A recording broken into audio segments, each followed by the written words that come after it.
दोस्तों, ब्रह्म मुहूर्त में उठना खास क्यों माना जाता है, तो चलिए जानते हैं इस बारे में। और वीडियो को अभी तक लाइक नहीं किए हैं तो लाइक जरूर से कर लीजिएगा और चैनल को भी सब्सक्राइब जरूर से कर लीजिएगा, क्योंकि ऐसा वीडियो बनाने में काफी ज्यादा मेहनत लगती है। तो चलिए शुरू करते हैं और जानते हैं एक छोटी सी कहानी के माध्यम से। समुद्र में उठने वाली लहरों के सामने किनारे पर गुरु का बड़ा ही अद्भुत आश्रम था। जितना अनुभूति आश्रम था उससे कहीं ज्यादा अद्भुत वहाँ पर रहने वाले गुरु थे। उस सन्यासी ने अपना पूरा जीवन विज्ञान और अध्यात्म के नाम पर लिख दिया था। संध्या के समय पास के ही गाँव के कुछ युवक उस सन्यासी के उपदेश सुनने के लिए उस आश्रम में पहुंच जाते थे।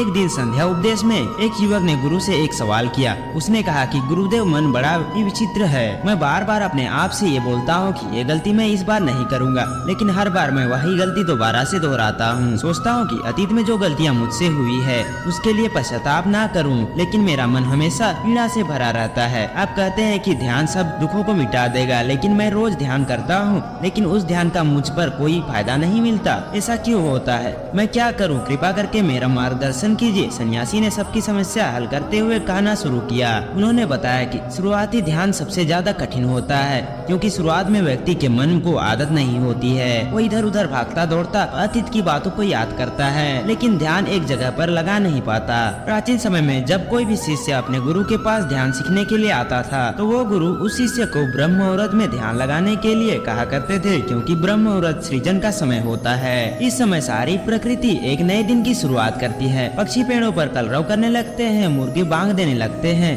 कमल खिल उठता है और पूरी प्रकृति एक सौंदर्य से भर जाती है। प्राचीन शास्त्रों के अनुसार 24 घंटे को 30 मुहूर्त में बांटा गया है, जिसमें हर एक मुहूर्त 48 मिनट का होता है। ब्रह्म मुहूर्त की शुरुआत सूर्योदय से 1 घंटा 36 मिनट पहले हो जाती है। अलग अलग ऋतुओं में सूर्योदय का समय अलग अलग होता है। इसी प्रकार ब्रह्म मुहूर्त का भी समय अलग अलग ऋतुओं के हिसाब से अलग अलग होता है। गर्मियों के दिनों में अगर सूर्य 6 बजे उदय हो रहा है तो ब्रह्म मुहूर्त की शुरुआत इससे 1 घंटा 36 मिनट पहले यानी 4:24 पर हो जाती है। और वहीं पर सर्दियों में सूर्य अगर 7 बजे उगता है तो ब्रह्म मुहूर्त की शुरुआत 5:24 पर होती है। आसान भाषा में अगर बात करें तो 4 बजे से 6 बजे का समय ब्रह्म मुहूर्त का समय होता है। ये वो समय होता है जब मंदिर के पट खुल जाते हैं। ऋषि मुनि नदियों में स्नान करने के पश्चात ध्यान साधना में लीन हो जाते हैं, और यही वो समय होता है जब कमल भी खिल उठता है, मंदिर के पट खुल जाते हैं। चलिए विस्तार से समझते हैं कि इस समय हमारे शरीर में क्या बदलाव आते हैं।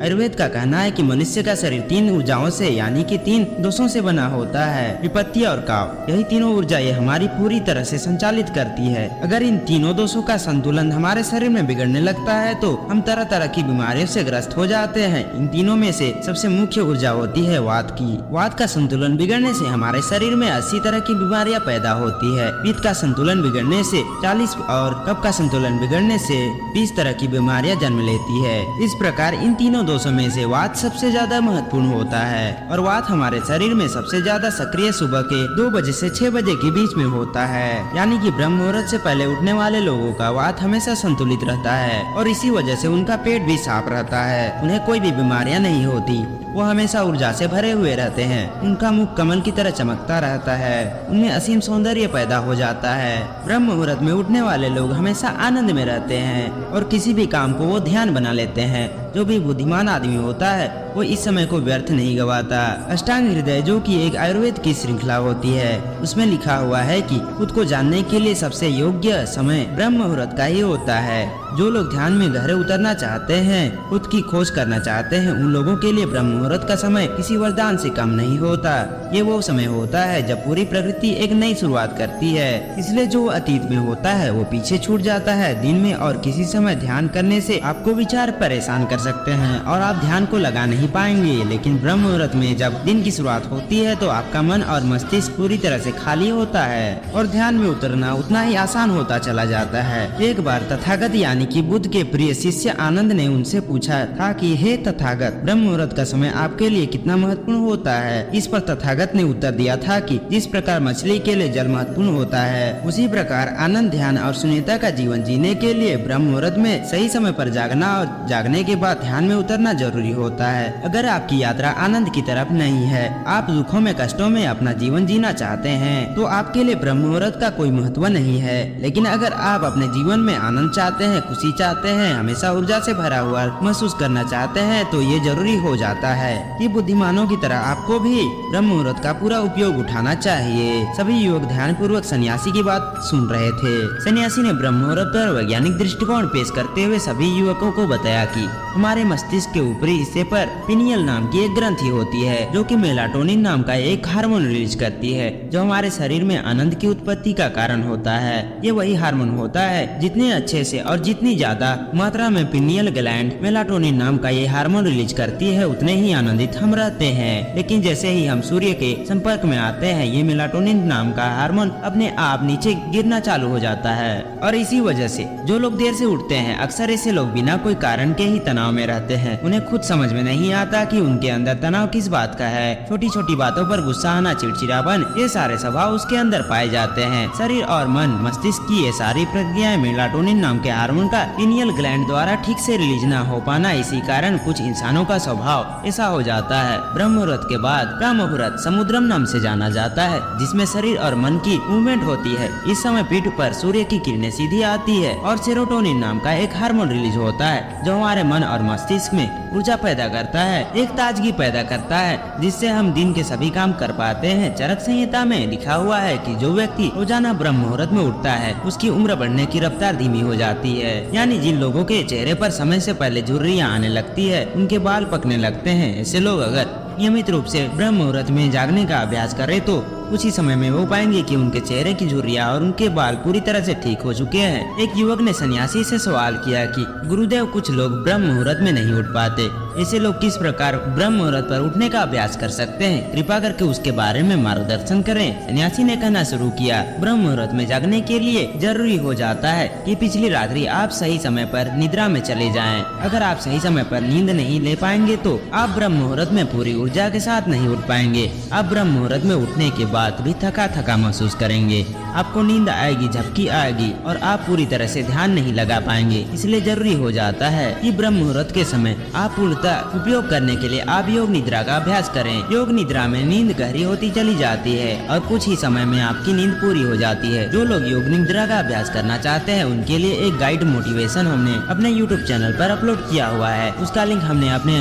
डिस्क्रिप्शन में दिया हुआ है। आप चाहे तो उसे सोने से पहले उस निर्देश पर ध्यान पालन कर सकते हैं, जिससे कि आप योग निद्रा का अनुभव कर पाएंगे और आपकी नींद पहले से ज्यादा अच्छी और गहरी होती जाएगी। युवक ने अगला सवाल पूछा कि गुरुदेव, ब्रह्म मुहूर्त में किस प्रकार की दिनचर्या का पालन करना चाहिए? सुबह उठते ही सबसे पहले क्या करना चाहिए और किस प्रकार ब्रह्म मुहूर्त के समय का पूरी तरह से उपयोग करना चाहिए? सन्यासी ने सबको चेतावनी देते हुए समझाया कि जितने भी योगी महात्मा होते हैं, सन्यासी होते हैं, वो ब्रह्म मुहूर्त में स्नान और सोचते आदि करने के बाद सीधा ध्यान में बैठते हैं, क्योंकि इस समय ध्यान करना सबसे आसान होता है। विचारों का भटकाव सबसे कम होता है, क्योंकि इस समय दिन की शुरुआत हो रही होती है, नया सृजन हो रहा होता है। इस समय पूरा वातावरण शून्यता से भरा होता है, तो इस समय 14 मिनट का किया हुआ ध्यान पूरे 2 घंटे के किए हुए ध्यान के बराबर होता है। आप सिर्फ 14 मिनट ध्यान करने के बाद वही अनुभव कर पाएंगे जो एक योगी, जो एक सन्यासी, एक महात्मा, जो एक गुरु गहरे ध्यान में जाने के बाद अनुभव करता है। तो सबसे पहले ब्रह्म मुहूर्त में उठने के बाद स्नान और सोच इत्यादि करने के बाद सीधे ध्यान में प्रवेश कर ले। कोई भी ध्यान आप कर रहे हो, किसी भी प्रकार का ध्यान आप कर रहे हो, इससे कोई मायने नहीं रखता। जिसका भी पालन करते हो उसका ब्रह्म मुहूर्त में उठते ही पालन करने का अभ्यास करें और कुछ ही समय बाद आप खुद ही अनुभव करेंगे कि आप कितने गहरे आनंद को प्राप्त कर चुके हैं। आप इतने गहरे ध्यान को कभी अनुभव नहीं कर पाएंगे जितना गहरा ध्यान आप ब्रह्म मुहूर्त में अनुभव कर सकते हैं। जिन लोगों ने ध्यान की यात्रा की सिर्फ शुरुआत की है या फिर जो शुरुआत करना चाहते हैं, उनके लिए ब्रह्म मुहूर्त बहुत ही वरदान साबित होगा। सन्यासी ने चेतावनी देते हुए बताया कि कुछ लोग ब्रह्म मुहूर्त में जागने के बाद भी उस समय का सही उपयोग नहीं करते हैं। कुछ लोग अपना मोबाइल फोन यूज करने लगते हैं, तो कुछ लोग किसी से बात करने लगते हैं। लेकिन इस समय अगर आपका टहलने का मन कर रहा है तो ध्यान करने के बाद तो आप अपने चप्पल या जूते निकालकर हरी घास पर घूमें। इससे आपकी त्वचा और आपकी आंखों को लाभकारी फायदे मिलेंगे। ध्यान और योग आसन करने के बाद एक व्यक्ति को शारीरिक अभ्यास जरूर करना चाहिए ब्रह्म मुहूर्त में, क्योंकि ब्रह्म मुहूर्त में जब हमारे शरीर से पसीना निकलता है तो हमारे रक्त तक शुद्ध वायु यानी ऑक्सीजन पहुंचती है, जो हमारे रक्त संचार को बेहतर कर देती है और हमारे शरीर की सारी गंदगी बाहर आ जाती है। शारीरिक अभ्यास करने के बाद आप पूरे दिन चुस्त रहेंगे। आप बिल्कुल भी आलस्य नहीं करेंगे, थका थका महसूस नहीं करेंगे। जिससे भी मिलेंगे जिंदा दिली से मिलेंगे, लोग खुश हो जाएंगे। आपके पास बैठकर आपसे बात करके लोग मंत्र मुग्ध हो जाएंगे और यही सफलता का सबसे बड़ा मंत्र होता है। जो लोग सुबह उठकर ध्यान और शारीरिक अभ्यास मात्र कर लेते हैं वो जीवन में बड़ी बड़ी उपलब्धियां हासिल कर सकते हैं। आखिर में सन्यासी ने सभी युवकों को समझाते हुए कहा कि ब्रह्म मुहूर्त का समय हमारे जीवन का सबसे कीमती समय होता है, इसलिए इस समय को दूसरी गतिविधियों में बर्बाद मत करो। इस समय को तुम अपनी आध्यात्मिक और मानसिक उन्नति के लिए बहुत ही अच्छे इस्तेमाल कर सकते हो और इसका सदुपयोग कर सकते हो। इसके बाद सन्यासी को सभी प्रणाम करके वहाँ से प्रस्थान कर गए। तो दोस्तों उम्मीद करता हूँ कि आपको इस कहानी से एक अच्छी सीख मिली होगी। यह कहानी आपको कैसी लगी कमेंट बॉक्स में जरूर बताइएगा और अपने दोस्तों के साथ शेयर करना मत भूलिएगा। तो मिलते हैं नेक्स्ट वीडियो में, तब तक के लिए बाय बाय, राधे राधे।